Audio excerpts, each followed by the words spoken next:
Hi guys, and welcome to the first episode of a new recurring video series on my channel that I have decided just now in this moment while speaking.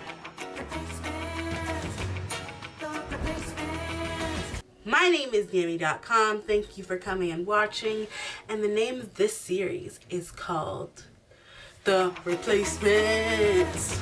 Yeah, The Replacements. To explain what this series is, I am taking some of America's most beloved series, you know, just close to the heart, and I'm changing them for the better.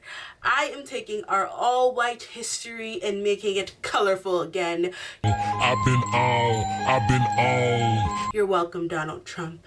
I am going to take shows that are predominantly white that we all love and can relate to, and I'm going to recast them as a BuzzFeed quiz would by adding minorities to every role, because what's better than one token minority? A cast full of them. With that being said, today's show is a show that I could barely get through because it was so white. And a lot of people disagree with me. All of my foreign friends love this show. All the friends I know here love this show. I genuinely could not get past season 2 because I was just like, this is some bullshit. That is the show Friends. No.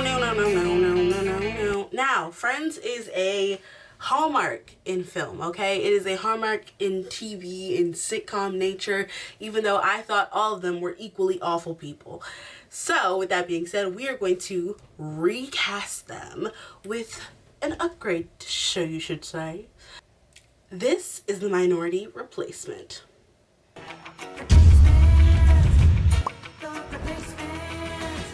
Okay. So, with that being said, we're going to go to the main character and the catalyst for all of the events that are to come in the series Friends, and that is Rachel, okay? Oh God, Monica! Rachel. She's stuck up, snotty, snooty, learns a lesson, becomes a waitress, rich, cuts up her credit card, sweetheart, dearing, loving, has sex with a lot of people. Which we don't shame because, go ahead, girl, use your lady parts. With that being said, we have to replace her with an actress who could fulfill that role, who could undoubtedly be stuck up, snooty, but still likable somehow. And that is Naomi Scott, y'all. Naomi Scott has been known for her many roles. I first saw her in Lemonade Mouth on Disney Channel, which makes me believe that she could play this role flawlessly. Then, of course, she became Jasmine and played some other roles as well. How are we doing down here? Ah, we're still in the first closet. There's another closet? But Jasmine is kind of her highlight at the moment because, you know, what's cooler than being Jasmine in Aladdin? Nothing. We all wanted to be here for Halloween anyways. So, with that being said, that's why I chose Naomi Scott. She has a history and a penchant to be able to play someone of privilege, but be able to bring them down to earth. Like, privilege, but make it real. Like, privilege, but make it humble, you know? So, I decided to choose her. She's played a princess. Rachel was basically thought she was a princess. She's played someone who's been, you know, a little bit more snooty, like in Lemonade Mouth, and she rocked it. So I think that this is a role that she could take to 100.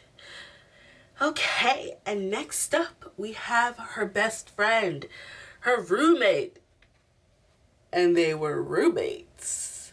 Monica Geller, y'all. She is sadly related to Ross. She's a neat freak, obviously. She's hopelessly in love until she ends up loving Chandler. I love you, Monica. I love you too, Chandler. I mean, he was funny, so go ahead, girl. Get your coin, get your bag, get your baby. Anyways, so we're glad that she did finally find someone. She was personally one of my characters. She's one of the characters I liked more on the show. So I had to give her someone spicy. Someone who could play a neat freak. Someone who could play a kind of that role of being like a little bit stuck up. A little bit, the keeper, if you will, the one that keeps everyone together, the one that keeps her head on cool-ish, unless you dirty her place, and that is Zendaya, y'all. Yo, Zendaya, you're a badass. And I was like, take me up. Okay, like Zendaya is a queen with range. She has acting range.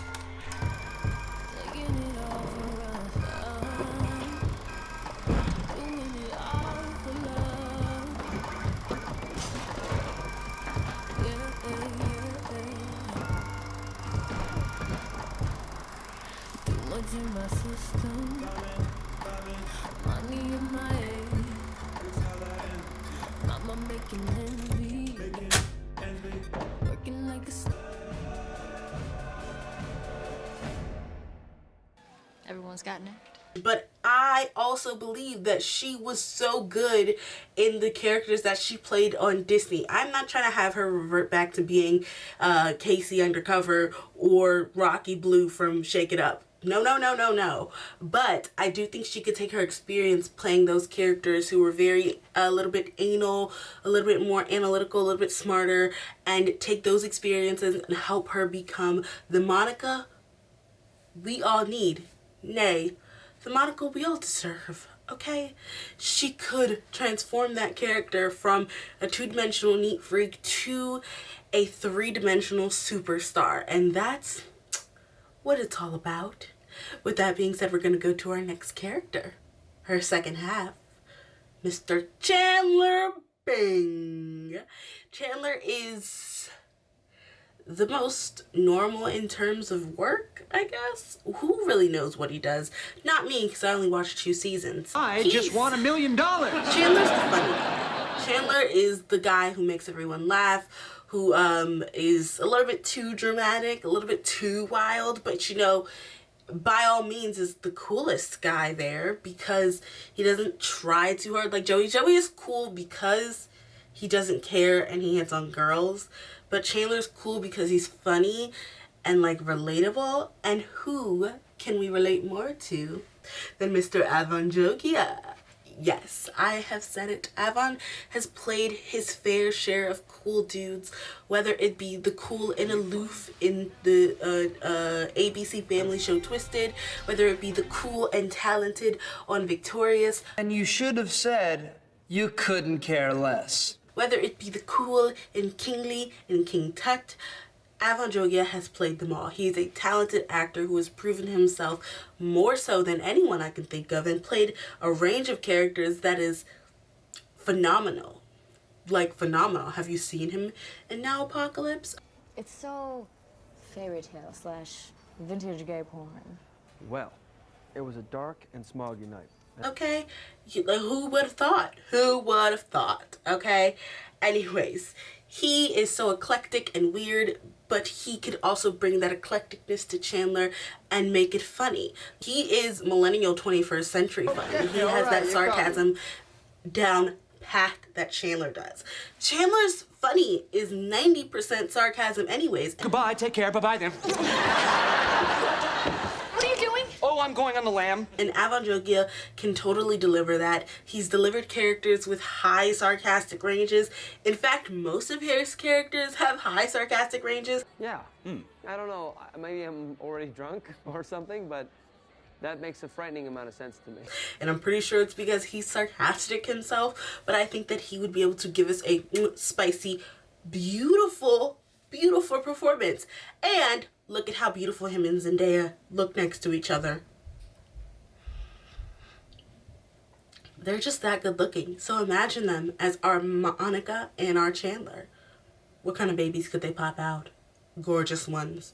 Gorgeous ones. Next up, we have Phoebe. We have to cast someone who is talented to be Phoebe, okay? Because Phoebe is literally my favorite character on that show. Literally. Like, we have to cast someone who could play her own twin, first off. That's important. We have to cast someone who is phenomenal in singing and playing the guitar. We have to cast someone who has shown that they could play a weird, slightly delusional favorite of the audience. And that is Megan Lee, y'all. Hey guys, it's Megan. I'm here on YouTube. What's up? Megan Lee, if for those of you who don't know her, starred in where I first saw her was Make It Pop on Nickelodeon.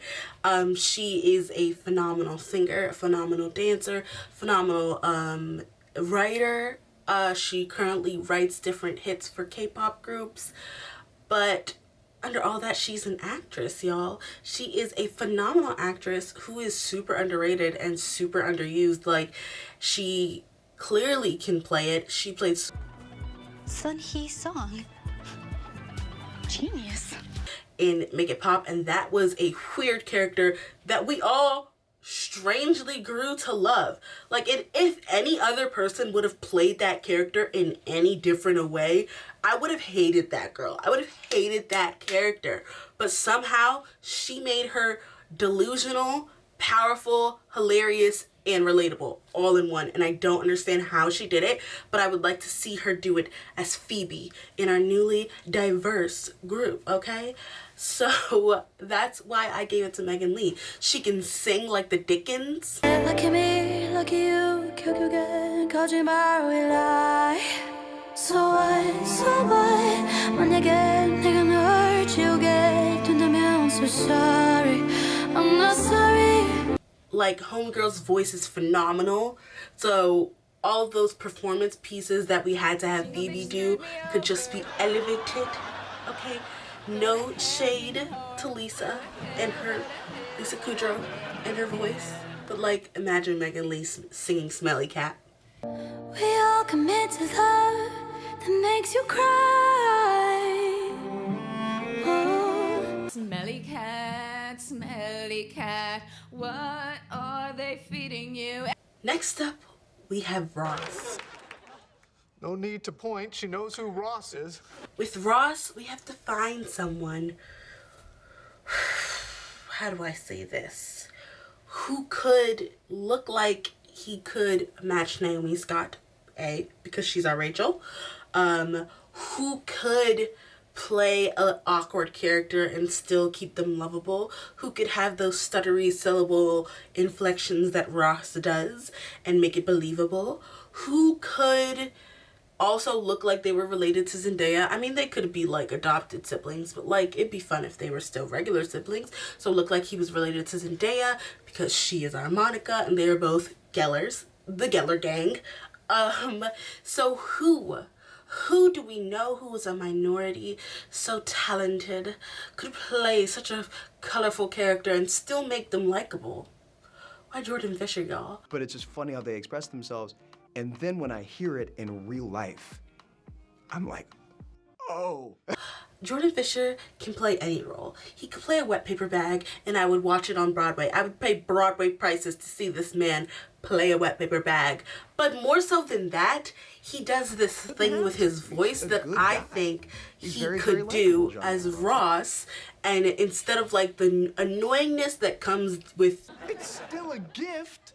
I got it from the gift shop. He could make it so much more funky and fresh, and I feel like with his voice, which is like, let's be real, the bread and butter of having Jordan Fisher act in anything is that his voice is phenomenal. Singing, Takes and takes. We rise and we fall, and if there's a reason I'm still alive, it's only a time when I'm willing up. talking, silent, his voice just does wonders to the world. When you gotta let your body drive you. So I believe that he would make a perfect Ross. Also, him and Zendaya totally look like they could be siblings. Not really, but like if we force it, I'm sure white people wouldn't notice the difference. Anyways, and also him and Naomi Scott, both talented actors, both phenomenal singers, could turn this into Riverdale and make a musical episode that just has everyone singing, because honestly, all these people could sing.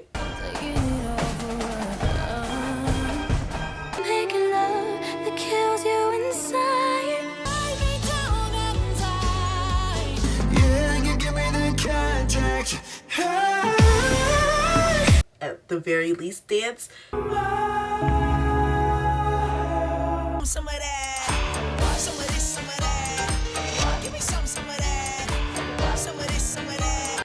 baby rap. Who knows what's going on? But with that being said, I think that Jordan Fisher will make a perfect Ross. The inflections in his voice, the stunningness of his performance, the relatability to the other characters and to the audience would make him a phenomenal choice.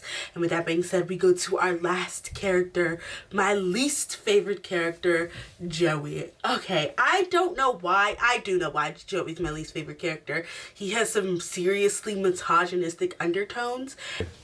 Hey. How you doing? I don't know, it was just like super weird to me. With that being said, I had to give him to someone who I love undoubtedly so much that I would watch him be slightly misogynistic on the TV. And I have watched him be slightly misogynistic on the TV. Riverdale, we've seen it. Ross Butler, y'all! And that's ultimately what we want to do as actors, is like we want to resonate, and we want to try to steer culture in a way that we think, just to be more responsible and to be nicer to each other. Ross Butler, he could play Joey with no problem because he's played on Riverdale. What do you care, Andrews? Nothing, just leave him alone. Holy crap. Did you and Donnie Darko kill him together? He's played that character on Riverdale that was just on the football team and stupid and then got replaced by Charles Melton because he had to go do 13 Reasons Why. Yeah, so he could do it, okay? He could play that slightly cocky, annoying character. He did it on Casey Undercover with Zendaya, where he was that annoying spy that was like super cocky but super hot, you know? He could do it, you know? And he already has a good dynamic and rapport with Zendaya, so that would be super cool to get in, because we all know Monica and Joey were like, I would say they were like the most distant of the friends. Like, I feel like all the friends are very, very close, but I feel like Monica and Joey were a little more distant, but like also when they were together, they had these super magically funny scenes, and I feel like Zendaya and Ross Butler could do the same. But also, on top of all of this, I have a second option for Joey. Yes, because I just like his character that much. I have a second option for him. He was so slightly misogynistic. I mean, they all kind of were because of the times, but he was so slightly misogynistic that I think we should just replace him with a woman. Because, let's be real, women do it better anyways.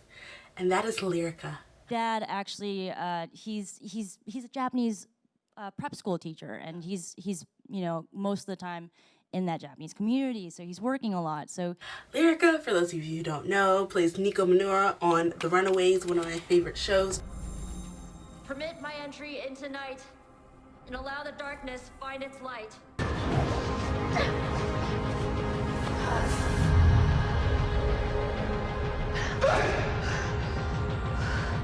She's a fantastic actress with acrobatics to kill.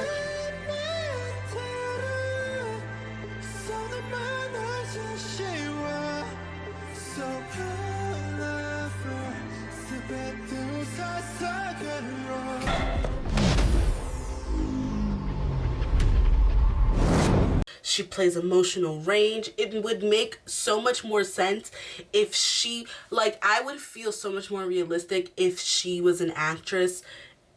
She was Joey. Like, she was an actress, a struggling actress. She could play that role so super easily, and it would be believable and more relatable, because, like, struggling actors aren't always just garbage like Joey was. Sometimes they're really good and still struggling.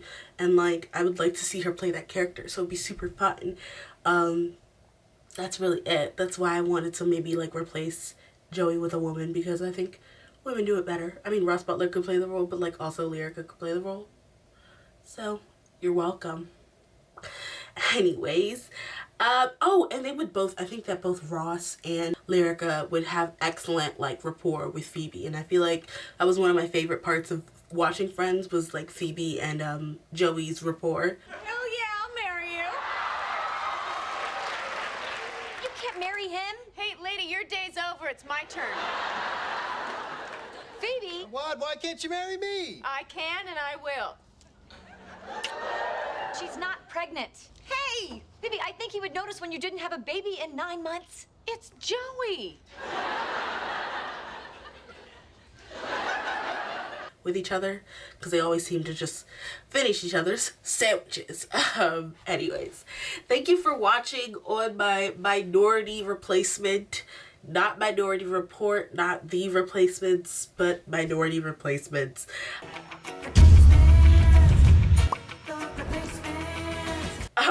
Maybe suggest a different name for this series that will undoubtedly go on forever on my channel down below, because Minority Replacement is a little weird. That's really it. Thank you for watching, guys. Thank you for coming, my internet friends. Don't worry, I will be back, so stay tuned.